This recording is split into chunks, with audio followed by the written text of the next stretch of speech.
À proximité de Genève, deux vallées imposantes à la fois françaises et suisses se rejoignent, celle du Rhône et celle de l'Arve. Ces deux cours d'eau sont particulièrement touchés par ce que l'on nomme la fragmentation des habitats. De nombreux seuils artificiels et barrages découpent leurs lits, modifient leur fonctionnement et affectent l'ensemble de la biodiversité présente. La présence de tant d'ouvrages découle du contexte très urbanisé de ces vallées. Les rendre les plus transparents, les plus neutres possibles pour la circulation des poissons, mais aussi des sédiments, est un objectif essentiel en termes de continuité écologique et de préservation de l'environnement.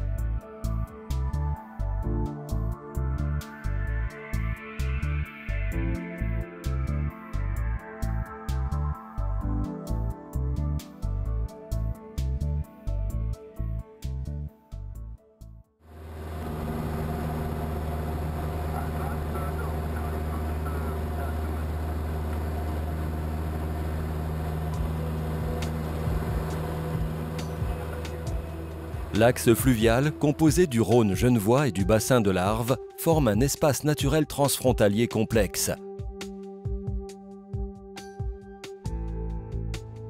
Torrents de montagne, ruisseaux, petites et grandes rivières se rejoignent dans l'Arve avant d'offrir leurs eaux au Rhône.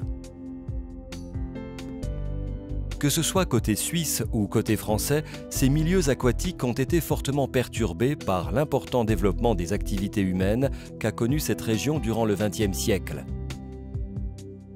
Les pollutions industrielles et domestiques furent nombreuses. L'endiguement se généralisa. Les extractions de granulats se multiplièrent et de nombreux seuils artificiels et grands barrages hydroélectriques furent construits. Face à la dégradation importante des cours d'eau du bassin versant de l'Arve et de la région de Genève, des structures de gestion du milieu aquatique furent mises en place dans les années 90. Leur mission était d'une part d'assainir les eaux usées et d'autre part de restaurer et protéger les cours d'eau.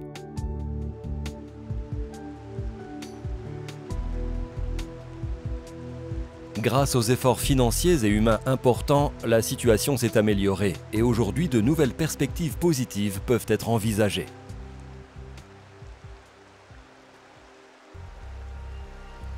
Cependant, une problématique reste toujours d'actualité. Les seuils et barrages présents sur le bassin versant de l'Arve ainsi que sur le Rhône genevois cloisonnent ces cours d'eau et les fragmentent en tronçons. Entre chaque morceau de rivière, les échanges naturels, qu'ils soient d'ordre biologique, sédimentaire ou hydrologique, sont perturbés, réduits ou parfois même totalement supprimés. Les scientifiques appellent ce phénomène la discontinuité écologique.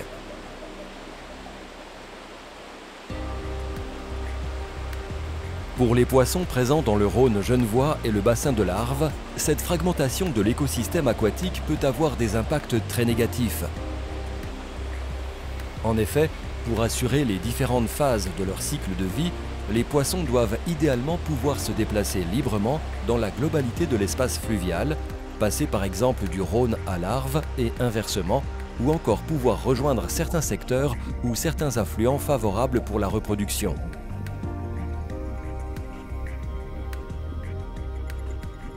Une fois la fraie assurée, ils devront pouvoir dévaler vers leur poste habituel. Les juvéniles aussi doivent pouvoir migrer. Beaucoup chercheront à dévaler pour se répartir un maximum et occuper des secteurs riches en nourriture. Bref, les poissons ont besoin de bouger, de circuler librement. Et si ces déplacements sont rendus difficiles, voire impossibles, alors le risque est grand de voir certaines espèces disparaître.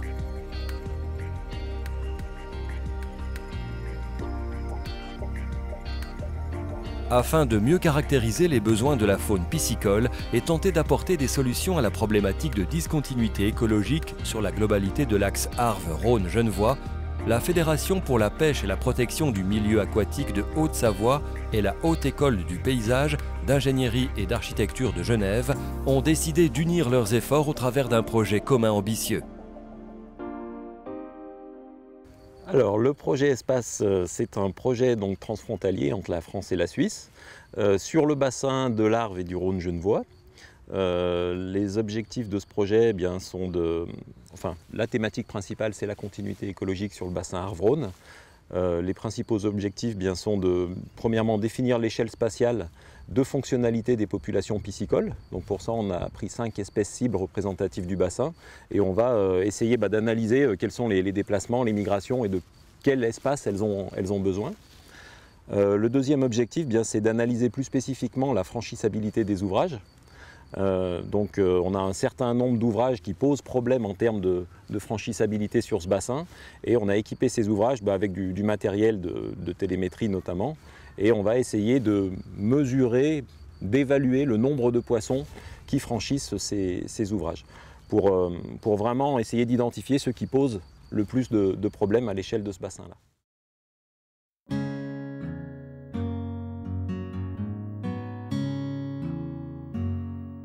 Pour les équipes suisses et françaises qui travaillent sur le projet, la première étape consiste donc à étudier les déplacements de poissons sur la totalité du territoire concerné.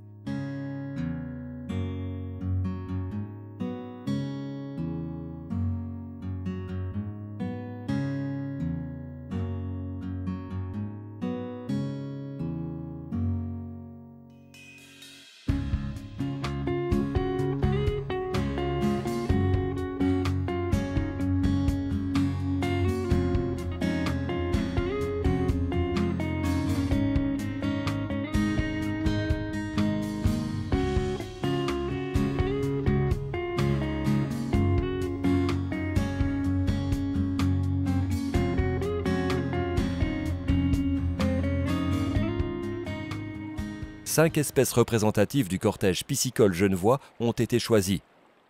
La truite fario, l'ombre commun, le barbeau fluviatile, le chevesne et le chabot. Pour les 4 premières, considérées comme espèces très mobiles, leurs déplacements sont étudiés grâce à 2 technologies de pointe.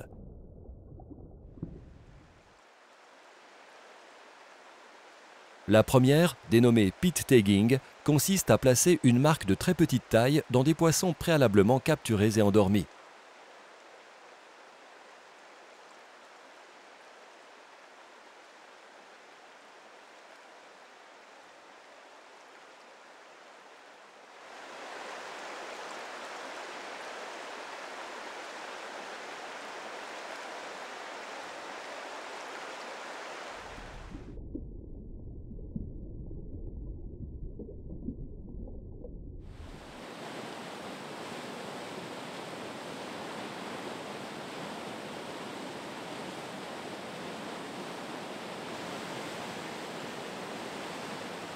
Des antennes de détection sont placées à différents endroits stratégiques sur le Rhône et sur le bassin de l'Arve.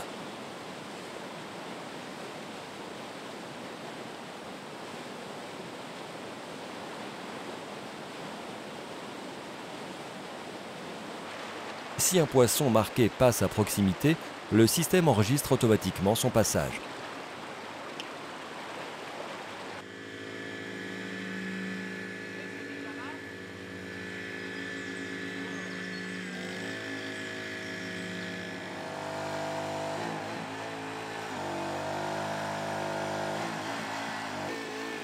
L'autre technique de suivi des déplacements est la radiotélémétrie.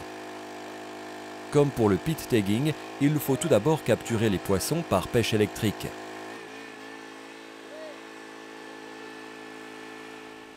Alors, barbeau.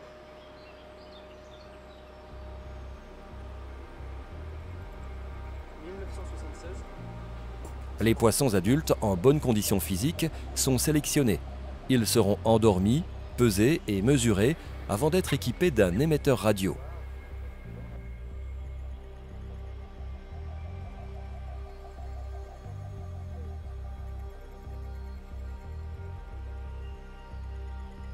Deux types de positionnement sont utilisés. L'émetteur radio est soit fixé en position externe, soit il est glissé à l'intérieur même du corps du poisson.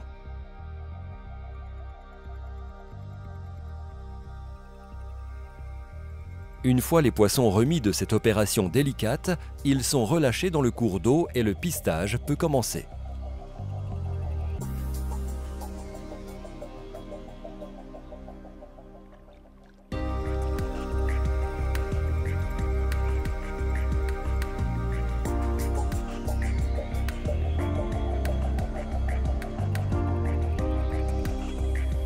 Grâce à une antenne reliée à un récepteur, la position de chaque poisson marqué peut être déterminée avec précision.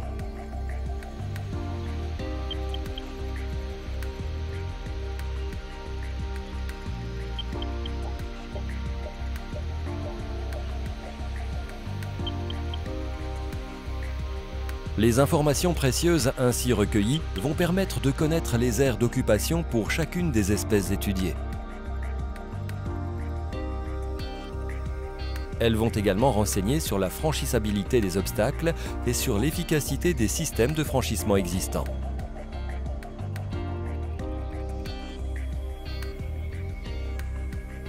Pour les gestionnaires des barrages installés sur le Rhône genevois, un intérêt supplémentaire de ces suivis sera de connaître les besoins de la faune piscicole en termes de dévalaison. Les barragistes ont tous une concession et dans le cadre de la concession, non seulement liée à la loi fédérale sur les eaux, mais à la loi fédérale sur la pêche, il y a obligation de créer des ouvrages de franchissement et essentiellement des passes à poissons qui permettent aux poissons de monter. Mais avec la nouvelle ordonnance sur la protection des eaux, il y a pour les barragistes l'obligation aussi de construire des ouvrages qui permettent aux poissons de rejoindre l'aval des barrages. La première phase du projet Espace, consacrée au suivi des déplacements piscicoles, touche à sa fin. Pour les équipes françaises et suisses, il est temps de passer à la seconde partie du projet. Alors la deuxième partie du programme va concerner la fonctionnalité physique. Cette fonctionnalité va consister en une compilation des données existantes sur le milieu, comme par exemple le suivi de la température ou le nombre d'ouvrages sur le bassin. Et ces données vont être confrontées aux données biologiques, à savoir par exemple les déplacements des poissons ou le nombre d'espèces présentes. Et l'aboutissement du programme Espace est de créer un outil d'aide à la décision pour restaurer la continuité écologique. Et cet outil aura la forme d'un logiciel ludique qui va être créé de manière collaborative avec les futurs utilisateurs qui sont les gestionnaires de l'eau. Le travail qui attend les scientifiques est encore long. Il reste notamment à étudier les déplacements de la 5e espèce cible, le chabot, et cela grâce à une technique innovante et surprenante, l'analyse du génome.